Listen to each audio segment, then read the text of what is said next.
원화가 약해질 때 당신이라면 팔까요? 아니면 더 살까요? 수백만 한국인들의 답은 더 산다입니다. 그것도 환율이 15년 만에 최악일 때 말이죠. 이지혜 29세 서울의 마케팅 회사 직원. 매주 금요일 저녁 월급을 받으면 그녀는 습관이 된 일을 합니다. 은행 앱을 열고 50만 원을 해외 주식 계좌로 송금한 뒤 미국 주식을 삽니다. 작년에 그녀는 환율 때문에만 거의 120만 원을 잃었습니다. 그런데도 멈추지 않았습니다. 그리고 지금 수백만 한국인들이 그녀처럼 하고 있습니다. 왜일까요? 그 이유는 그녀와 수백만 명이 더 이상 국내 시장을 믿지 않기 때문입니다.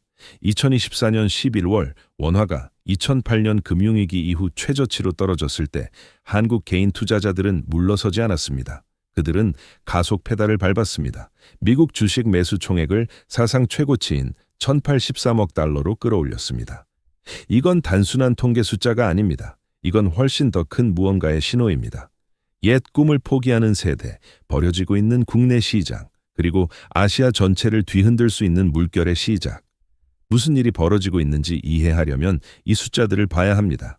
2024년 9월 한국 개인 투자자들이 보유한 미국 주식 가치 998억 달러, 2024년 10월 1,056억 달러로 증가, 2024년 1월 1,083억 달러로 정점, 단 2달 만에 8.5% 증가. 주목할 점은 같은 기간 동안 원화는 달러 대비 5.2%나 약세를 보였습니다. 다시 말해 100만 원을 달러로 바꿀 때마다 환율 때문에 수만 원을 날리는 거죠. 그런데도 그들은 계속합니다. 그것도 더 빠른 속도로. 우연이 아닙니다. 감정적인 것도 아닙니다. 이건 체계적인 트렌드이고 우리가 전광판에서 보는 것보다 훨씬 더 깊은 압력에 의해 움직이고 있습니다. 한국 최대 주가지수인 코스피가 2024년 동안 약 3.6%만 올랐을 때 미국 S&P 500은 같은 기간 거의 26% 올랐습니다. 나스닥 종합지수, 기술주 중심은 30% 이상 올랐고요. 엔비디아, 테슬라, 매그니피센트 7은 계속해서 역사적 최고치를 경신했습니다. 그런데 서울에서는 부동산 시장은 정체, 은행 금리는 낮음, 국내 주식은 별로 매력적이지 않음, 그리고 이제 자국 통화마저 약해지고 있습니다.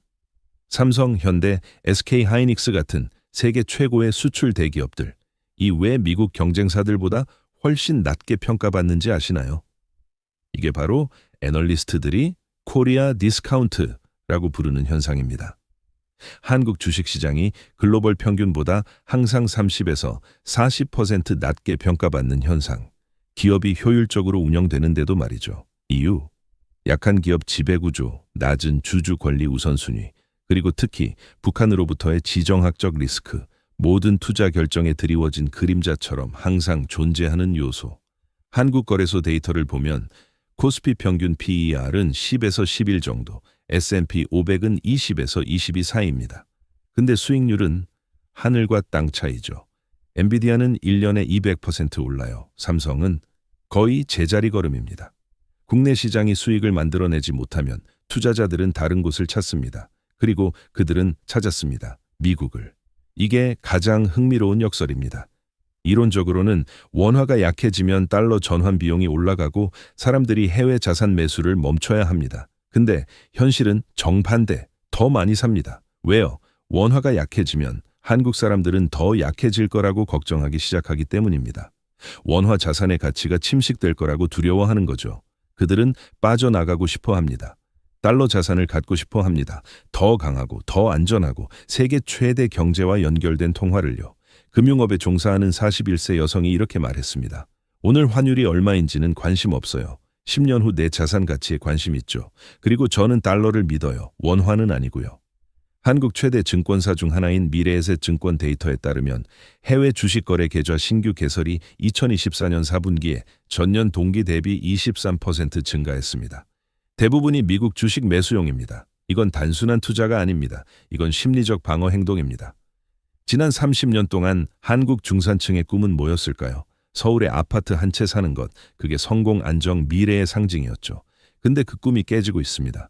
서울 부동산 가격은 20년 동안 400% 이상 올랐고 1990년 이후 출생한 젊은 세대는 거의 집을 살 수 없게 됐습니다. 강남의 84제곱미터 아파트는 이제 200만 달러 이상입니다. 평균 연봉이 4만 5만 달러인데 이건 비현실적인 숫자죠. 결과는 젊은 세대가 포기합니다. 그들은 더 이상 부동산을 믿지 않습니다. 주식으로 갑니다. 더 구체적으로는 미국 주식으로.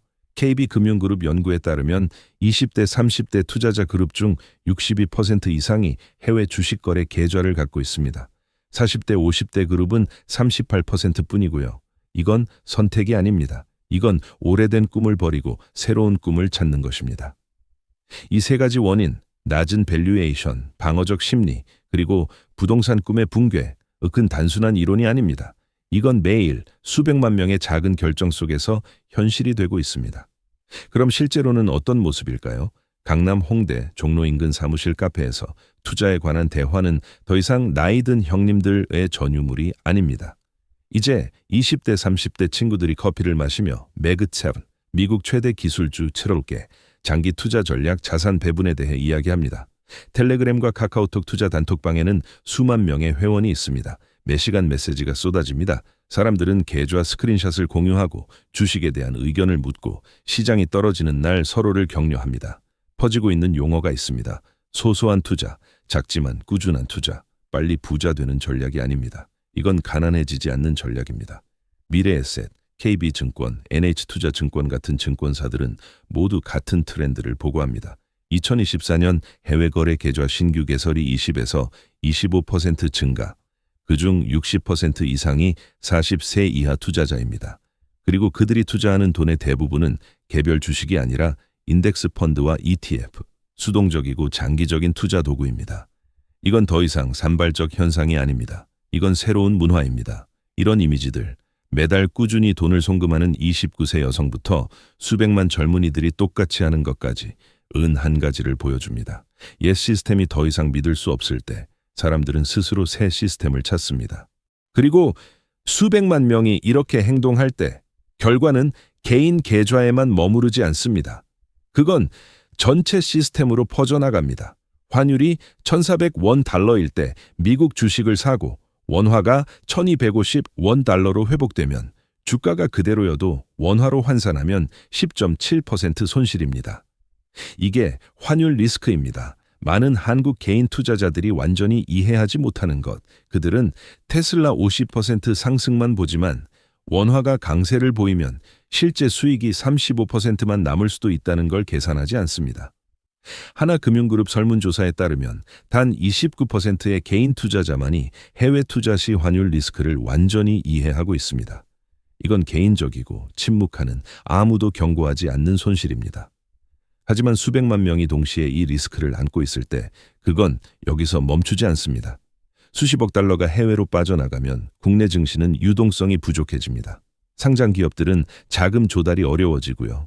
밸류에이션이 눌립니다. 시장이 더 침체되고 이게 다시 투자자들이 더 떠나고 싶게 만듭니다. 이게 자가 파괴의 소용돌이입니다.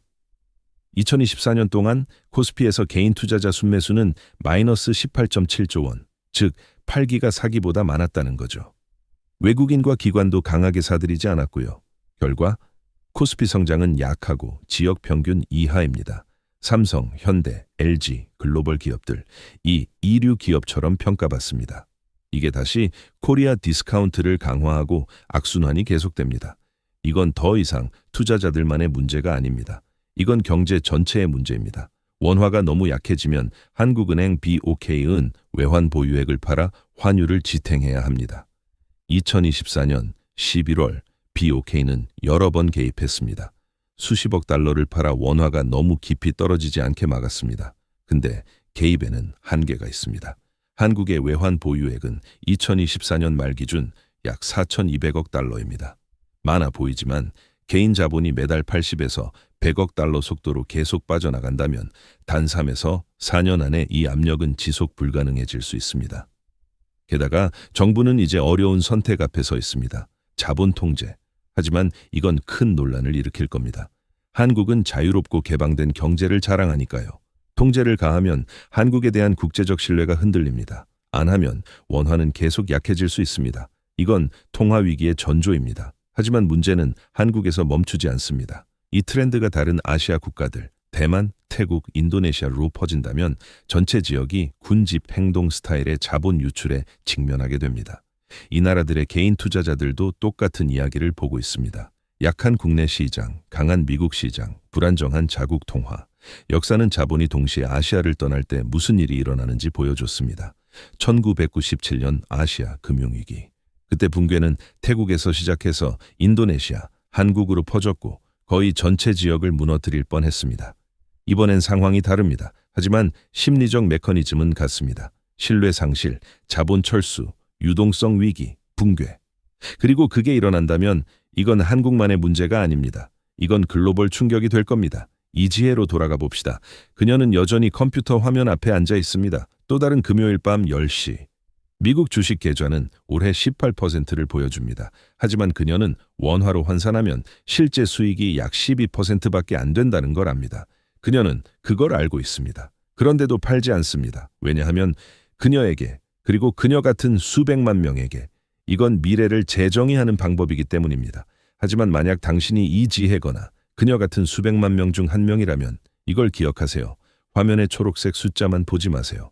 환율 리스크도 계산하세요. 한 번에 올인하지 말고 나눠서 투자하세요. 다각화하세요. USDB뿐만 아니라 금, 글로벌 펀드, 다국가 채권도.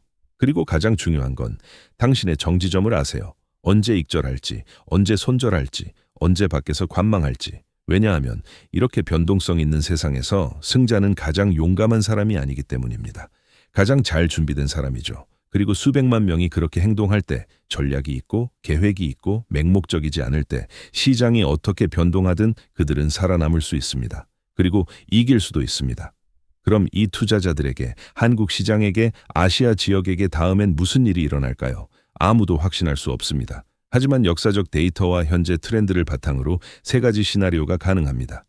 만약 미국 연준이 2025년 하반기에 금리를 내리기 시작하면 달러가 약해질 수 있습니다. 이건 원화에 대한 압력을 줄일 겁니다. 동시에 한국 정부가 기업 지배구조 개혁을 강화해서 코리아 디스카운트를 줄이면 투자자들이 국내 시장으로 돌아올 수 있습니다. 이 시나리오에서는 해외 자본 유출이 자연스럽게 느려지고 강력한 개입은 필요 없습니다. 하지만 미국 시장이 갑자기 폭락한다면, 예를 들어 AI 버블이 터지거나 미국 경제가 침체에 빠진다면 수백만 명의 한국 투자자들은 이중 손실을 마주하게 됩니다. 주가 하락과 환율 손실, 만약 원화가 회복되면 이건 패닉 매도의 물결로 이어질 수 있습니다. 한국 시장도 영향을 피할 수 없는데 비관적 심리가 퍼질 테니까요. 이 시나리오에서는 정부가 강력하게 개입해야 할 수도 있습니다. 아마도 임시 자본 통제까지. 최악의 시나리오는 이 트렌드가 아시아 전역으로 퍼지는 겁니다. 대만, 태국, 베트남의 개인 투자자들도 대규모로 국내 시장에서 자본을 빼기 시작하면 지역은 동시다발적 유동성 위기에 직면하게 됩니다. 1997년과 비슷하지만 기업 부채가 아니라 개인 행동에서 시작되는. 그때는 이건 더 이상 한 나라의 문제가 아닙니다. 이건 시스템적 위기입니다. 어떤 시나리오가 일어날까요? 그건 두 가지 요인에 달려 있습니다. 연준의 정책과 사람들의 신뢰. 그리고 이 두 가지 중에서 두 번째, 신뢰가 가장 통제하기 어려운 겁니다. 그래서 마지막 질문은 이 트렌드가 지속 가능할까요? 미국 시장이 계속 오르고 원화가 계속 약세라면 아마도 답은 예입니다. 하지만 언젠가 연준이 금리를 더 올리고 기술 버블이 터지고 원화가 갑자기 회복한다면 이 투자자들은 이중 손실을 마주하게 됩니다. 주가도 떨어지고 환율도 손해. 그리고 그때 그들은 후회할까요? 아니면 여전히 리스크가 있어도 그들이 선택한 길이 머무는 것보다 나았다고 믿을까요? 그럼 당신은요? 만약 당신이 그들의 상황이라면 자국 통화는 약하고 국내 시장은 정체되어 있지만 해외 기회는 열려 있다면 당신은 어떻게 하시겠습니까? 이 분석이 도움이 되었다면 좋아요를 눌러주시고 아래의 생각을 댓글로 남겨주시고 경제와 사회에 대한 다음 심층 분석을 놓치지 않도록 채널을 구독해 주세요. 다음에 뵙겠습니다.